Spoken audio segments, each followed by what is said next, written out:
चलिए चैप्टर हम स्टार्ट कर रहे हैं।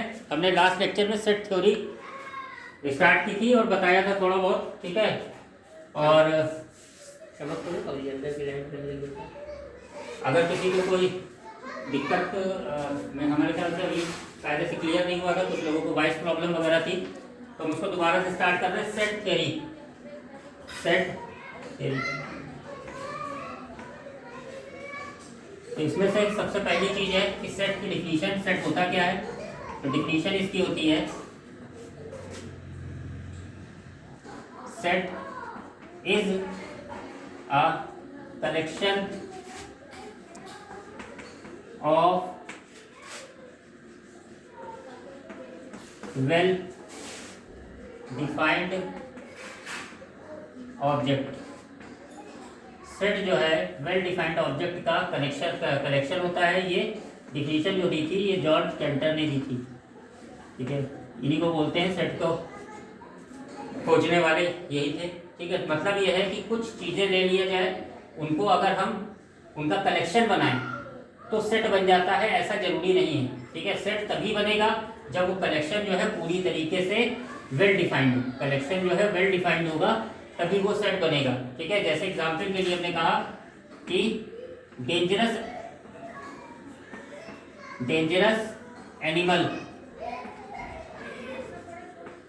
ऑफ वर्ल्ड, ठीक, यानी विश्व के सभी खतरनाक जानवर। तो ये खतरनाक जो वर्ड है ये हर इंसान के लिए अलग अलग है। किसी को चींटी खतरनाक लगती है, किसी को शेर खतरनाक नहीं लगता है। तो इसलिए ये जो इनका कलेक्शन बनेगा ये कभी सेट नहीं बनेगा, ठीक है। दूसरी चीज है कि अगर यही चीज अगर कह दिया जाए कि कलेक्शन ऑफ टॉलेस्ट पीपल, तो टॉलेस्ट की भी परिभाषा सबके लिए अलग अलग है। कहीं पे जो है 5 फीट के आदमी को टॉलेस्ट समझा जाता है, कहीं पे 5.5 फीट का आदमी भी नाटा ही समझा जाता है। तो ये भी वेल डिफाइंड नहीं है, तो ये भी सेट नहीं है। ये नॉट सेट है ऊपर वाला, और ये नीचे वाला भी नॉट सेट है। तीसरी बात, अगर इसी में एक चीज आगे बढ़ा दी जाए, collection of tallest people height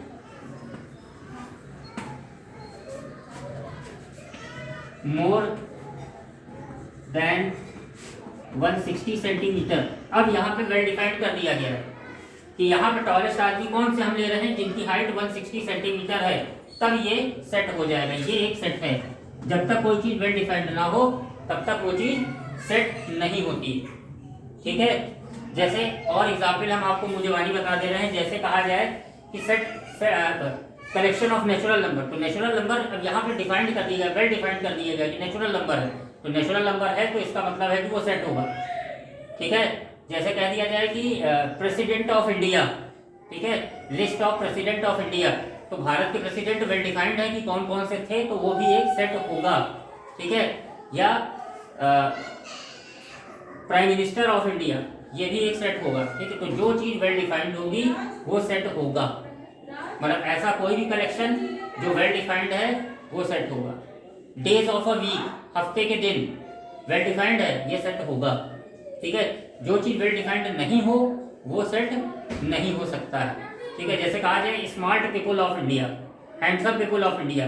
अब हैंडसम की डिफिनीशन सबके लिए अलग अलग होती है, तो वो सेट नहीं हो सकता। कहीं काले लोग हैंडसम है, कहीं गोरे हैंडसम है, ठीक है। तो वो सबके लिए अलग है, इसलिए वो सेट नहीं होगा।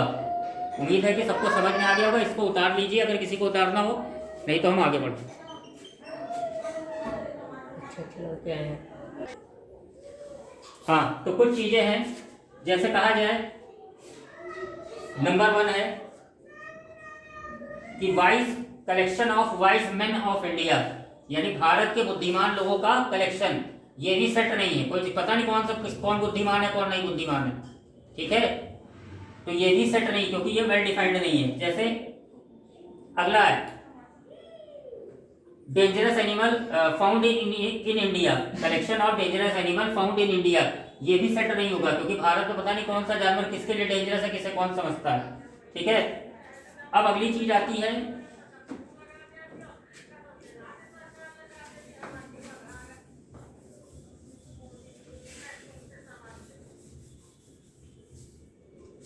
Notation, notation of set, notation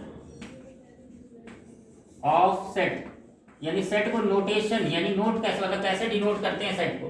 तो सेट को हमेशा कैपिटल लेटर से ही डिनोट किया जाता है। जैसे कहा जाए कि वॉवेल का आपको सेट लिखना है, ठीक है, कलेक्शन ऑफ वॉवेल, तो आपको अगर ये लिखना है तो हमेशा इसको कैपिटल लेटर से लिखेंगे, V इक्वल टू AEIOU, इस तरह से लिखा जाएगा। ये कलेक्शन ऑफ वॉवेल हो गया। हमेशा सेट का रिप्रेजेंटेशन एक कैपिटल लेटर से ही होता है। दूसरी खास बात है कि सेट को जो है हमेशा एक कर्ली ब्रैकेट के अंदर लिखा जाता है। कभी ऐसा नहीं कि आप ऐसा ब्रैकेट लगा के लिख दीजिए या स्क्वायर ब्रैकेट लगा के लिख दीजिए, तो ये गलत रिप्रेजेंटेशन होगा। दूसरी चीज है कि सेट के अंदर कभी भी किसी एलिमेंट का रिपीटिशन नहीं होता। मान लीजिए कि कोई लिख दे कि AEIOU, या सपोज कीजिए, ऐसा ना कीजिए, सपोज कीजिए कि x-1 का होल स्क्वायर इक्वल टू 0 लिखा, ठीक है।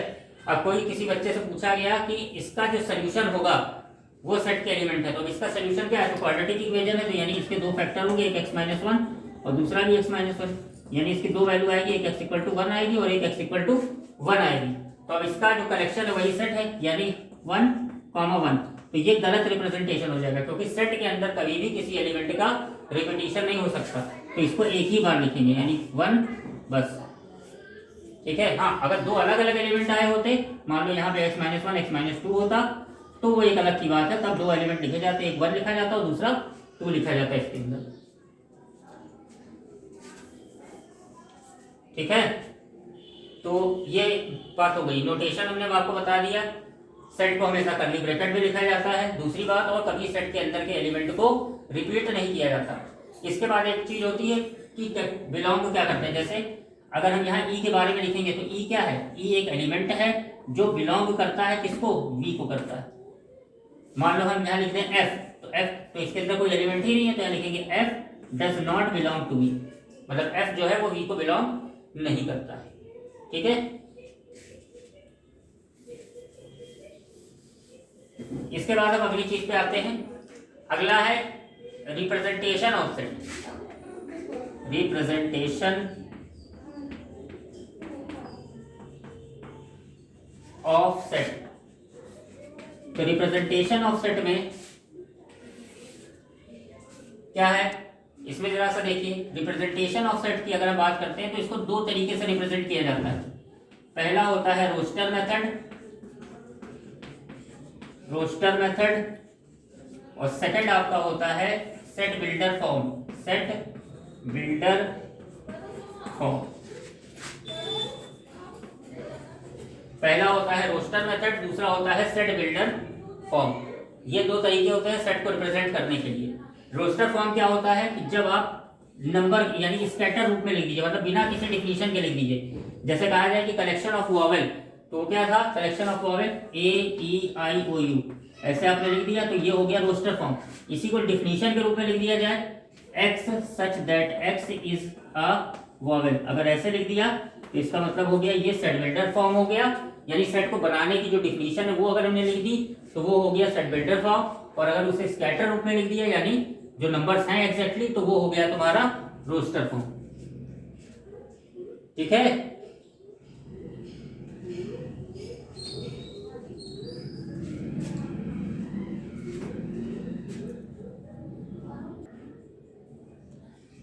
ये क्वेश्चन था, ये लिखा है राइट इन अ रोस्टर फॉर्म। ये कौन सा फॉर्म लिखा है, ये डिफिनीशन के रूप में लिखा है। इसका मतलब है कि ये सेट बिल्डर फॉर्म में लिखा हुआ है, और अब इसी क्वेश्चन को हमको रोस्टर फॉर्म में लिखना है, ठीक है।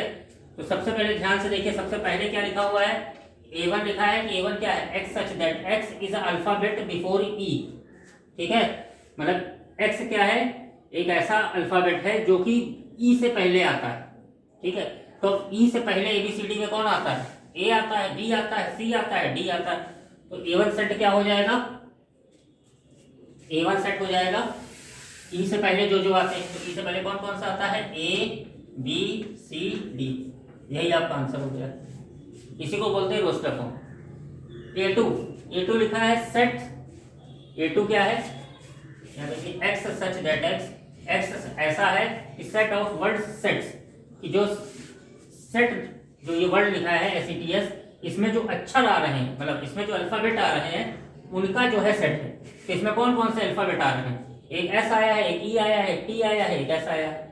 तो इनका हो जाएगा कलेक्शन, यानी एक हो जाएगा एस, फिर कॉमा ई, फिर कॉमा टी और फिर कॉमा एस। तो हमने डिफिनीशन सेट की पढ़ी है कि उसके अंदर कभी भी रिपीट नहीं होता एलिमेंट, ठीक है। मतलब एस ऐसे आएगा तो दो एस नहीं हो सकते, इसलिए ये होगा उसका। ये आपका आंसर नंबर 2 हो गया। थर्ड कह रहा है कि X such that X is a natural number less than 6। X क्या है? एक नेचुरल नंबर है जो कि 6 से छोटा है। तो 6 से छोटे नेचुरल नंबर कौन होते हैं? 1 होता है, 2 होता है, 3 होता है, 4 होता है, 5 होता है।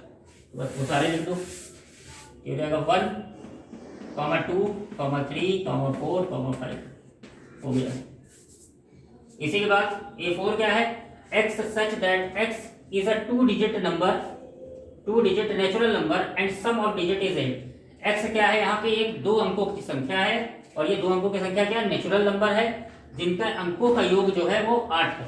ऐसे 2 नेचुरल नंबर, मतलब 2 डिजिट का नंबर देखो जिनको जब डिजिट को ऐड करो तो 8 आता हो। तो सबसे पहले तो 17 यहाँ लिखेंगे। तो सबसे पहला नंबर क्या हो जाएगा?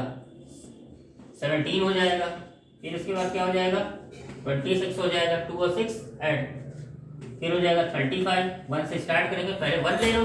1 में ऐसा क्या जोड़े कि 8 हो जाए, तो 7 जोड़े, यानी 2 डिजिट का नंबर है तो 1 और 7 हो गया। फिर 26 हो गया, 35 हो गया, फिर इसके बाद 44 हो गया, फिर 53 हो गया, फिर 62, फिर 71 और फिर 80 लिया जाएगा कि नहीं लिया जाएगा?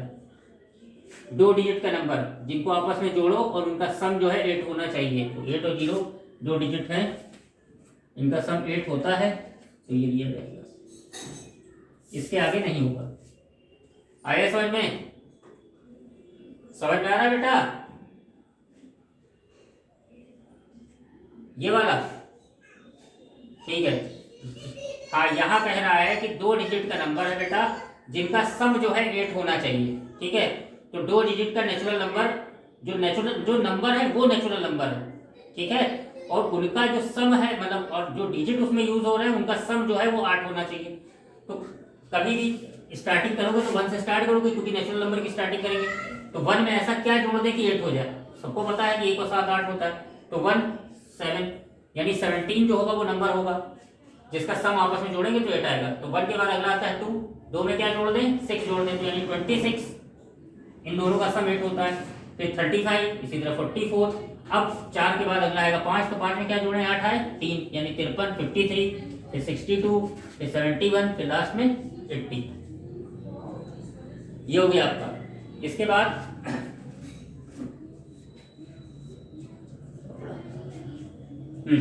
इसके बाद बारी आती है लास्ट वाला क्वेश्चन।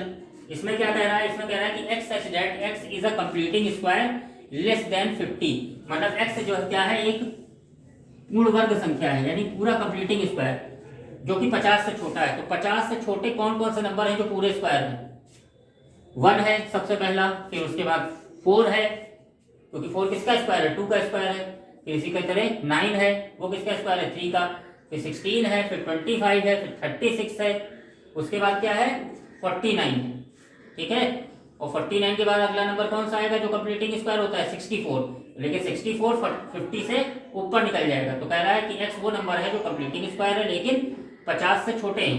तो 50 से छोटा 1, 4, 9, 16, 25, 36 और 49। उसके बाद ये लास्ट वाला था, यहाँ पे कह रहा है कि X such that X square equal to 4 और x equal to x belong to r, मतलब x कैसा नंबर है, एक रियल नंबर है। हमने पहले दिन, अच्छा आपकी क्लास में होता है रियल नंबर क्या होता है, दुनिया के सारे नंबर जो है रियल नंबर होते हैं, बशर्ते वो नंबर अंडर रूट के अंदर निगेटिव का ना लिखा, या सीधे शब्दों में अगर किसी नंबर का स्क्वायर जो है माइनस का आ रहा है, मान लो कहीं सॉल्व किया तुमने और आ गया एक्स स्क्वायर इक्वल टू -2, तो यहाँ से जो नंबर निकल के आएगा X equal to under root -2, ये इमेजिनरी नंबर होगा, ये रियल नंबर नहीं होता। ठीक है, तुम्हारे एक चैप्टर है कॉम्प्लेक्स नंबर, जब वो पढ़ोगे तो समझ में आएगा। बहरहाल ऐसे जान लो कि जो नंबर का स्क्वायर कभी निगेटिव लिखा है तो वो नंबर जो है रियल नंबर नहीं होता। इसके अलावा जितने नंबर होते हैं सब रियल नंबर होते हैं। तो यहाँ पे यही कह रहा है कि x जो है वो एक रियल नंबर है और ये इक्वेशन दी है, उनसे वैल्यू निकलेगी। तो इक्वेशन क्या लिखी है, एक्स स्क्वायर इक्वल टू 4, तो x इक्वल टू कितना हो जाएगा, प्लस माइनस अंडर रूट 4। कभी भी जब स्क्वायर हटता है दूसरी तरफ जाता है तो अंडर रूट लग जाता है और उसके बाहर प्लस माइनस ले लिया जाता है। 4 का स्क्वायर रूट होता है, सबको पता है कि 2 होता है, 4 का स्क्वायर रूट 2 होता है। तो नंबर क्या आ गया, एक +2 आ गया और एक -2 आ गया, और ये दोनों रियल नंबर होते हैं इसलिए ले लिए जाएंगे। यानी A6 क्या हो जाएगा, -2, ये आपका आंसर हो गया, ये आपका आंसर हो गया, उतार लीजिए।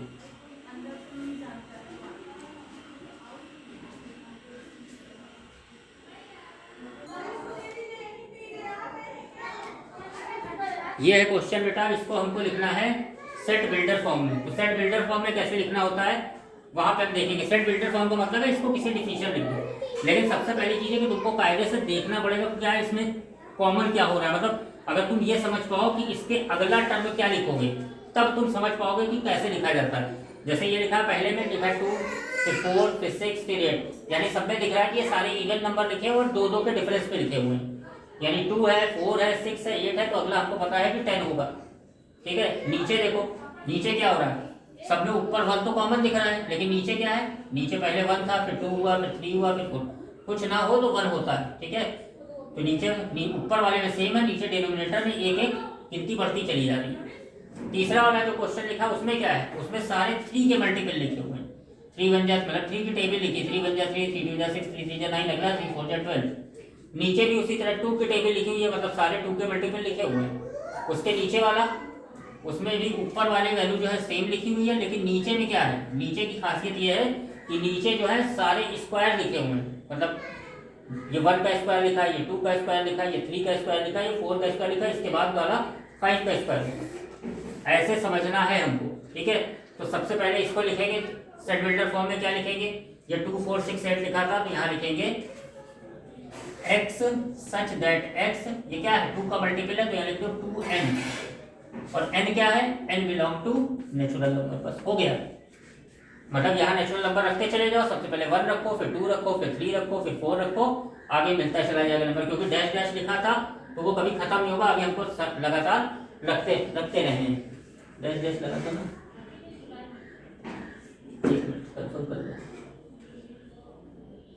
ठीक, हाँ सही।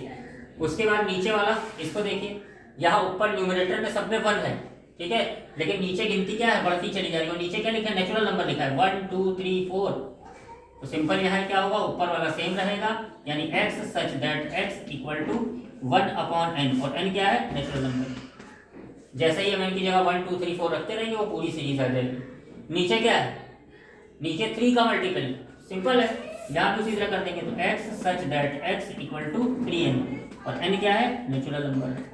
इसको पढ़ते हैं बिलोंग, मतलब n जो है नेचुरल नंबर है, यानी n की जगह 1 2 3 4 5 6 रखते हैं तो पूरा वो आपको मिल जाएगी सीरीज। यहाँ ये और ये क्वेश्चन एकदम सेम ही था। ठीक है, एक का एक्स्ट्रा दिया था, तो यहाँ क्या हो जाएगा, same x such that x equal to 2n, और यहाँ पे n क्या है, बिलोंग टू। वहाँ पे +1 नहीं हुआ नीचे, सेकंड वाले में 2 वाले में 1/n जाएगा। हाँ, एक चल रही था। इसके बाद यहाँ ये क्या लिखा हुआ है, ये सारे ऊपर जो है 1 लिखा हुआ है, 1 1 1 1 1 लिखा है, और नीचे क्या है, सबके स्क्वायर लिखे हुए हैं। 1 का स्क्वायर, यहाँ पे क्या है, मतलब इसका स्क्वायर नहीं, मतलब ये जनरली 1 का स्क्वायर, फिर ये 2 का स्क्वायर, ये 3 का स्क्वायर, ये 4 का स्क्वायर। तो ये क्या हो जाएगा, x such that x equal to 1/n square, और यहाँ पे n belong to capital N। अब यहाँ n की वैल्यू रखते चले जाओ। सबसे पहले 1 रखा तो 1 का स्क्वायर 1 यानी 1/1 मिल गया। फिर 2 रखेंगे तो 4 मिल जाएगा, 3 रखेंगे 9 मिल जाएगा, ऐसे ही आगे सीरीज चलती रहेगी। तो ये हो गया सेट बिल्डर फॉर्म, इसको उतार लीजिए। ठीक है, आज की क्लास बस यही तक, कल इसी के आगे से हम पढ़ाएंगे। और यहाँ तक में किसी को कोई क्वेश्चन होगा तो कल पूछ लेगा। ये सारा लेक्चर जो है आपको यूट्यूब पे मिल जाएगा। ठीक है, हर लड़के को इंडिविजुअली भेज पाना मुश्किल था, इसलिए यूट्यूब बनाया गया है, उस पर आपको सारा मिलता रहेगा कंटेंट। क्वेश्चन किसी को पूछना है तो आदर्श सर के ग्रुप पे आप भेज दीजिएगा, वो हम आपको सॉल्व करके बता देंगे, या कल जब हम क्लास लेंगे तो वो क्वेश्चन पहले बता देंगे फिर आगे पढ़ाएंगे। ठीक है, सभी लोग अगर रेगुलरली टाइम पे आएंगे तो फिर टाइम थोड़ा सा देखा जाएगा। ठीक, आगे भी इसको चलिए। ठीक है, बाय, टेक केयर।